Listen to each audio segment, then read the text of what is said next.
Hey everybody, it's David and Richard here for this week's episode of our Ask the Broker show. It comes out each and every Friday. And today we have a topic that an agent recently asked us in the office, a newer agent, granted, but she asked, hey, I see this acronym called REO.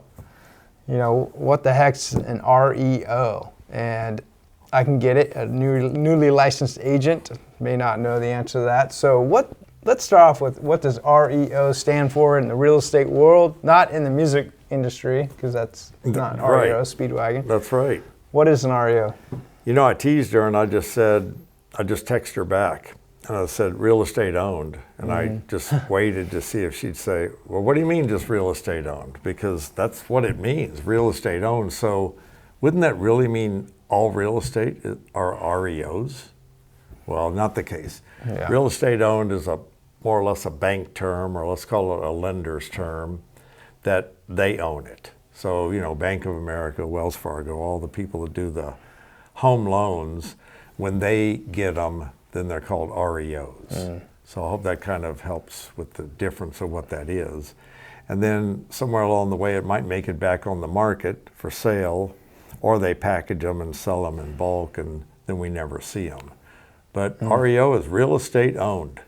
Yeah, and so real estate owned, also known as a foreclosed home. Yep. Oftentimes, when the bank goes through the foreclosure process, it becomes an REO on their books, so to speak. Yeah, slang, repos. Or repo. So all these three terms are kind of interchangeable.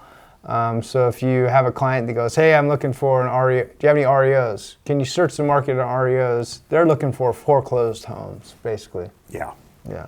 And they're a little harder to find now, but in the MLS, there is a place that, if checked off and done right, that you could say, okay, I'm looking for these, and hopefully they'd pop up. Yeah, it's funny because you mentioned that. Way back when I started in lending about 15, 16 years ago, on the actual loan application, you had to fill out your REO schedule. And basically that was called a list of all the properties you owned. The bank has that REO schedule. I don't know why they use the word schedule, but that's what it was called. Basically, that was a list of the properties they owned or the person owned. So that could be a primary residence and like a rental property. On page 3 of the application, they had an REO schedule, which was, I don't know if it's still the same now. One of you lenders, comment below and let me know if it still says REO schedule on the loan application. Let me know. I can't remember. REO, basically foreclosed homes. They are what the banks call their properties, in a sense. That's right. One more little tip is you can kind of tell if you're still talking to the person that lives in it. Has the house been posted?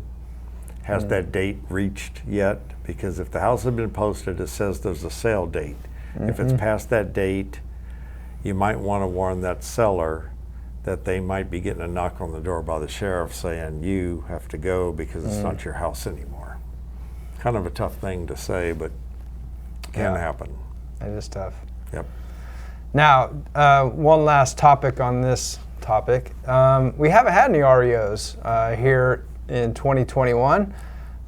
We've had because of COVID, they've put a foreclosure moratorium. So we haven't seen any REOs, any foreclosures in the last, I don't know, we're in August now, so the last 18 months or so.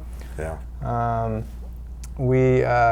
We'll start seeing them rolling out shortly as we get into the end of this year, probably more into next year, but look for that term to start popping up on your MLS listings. Right. REO. That's right. All right, guys, you have any further questions on REOs? Put them in the comments. Let us know what you think right down below. And we'll see you next week on our Ask the Broker show.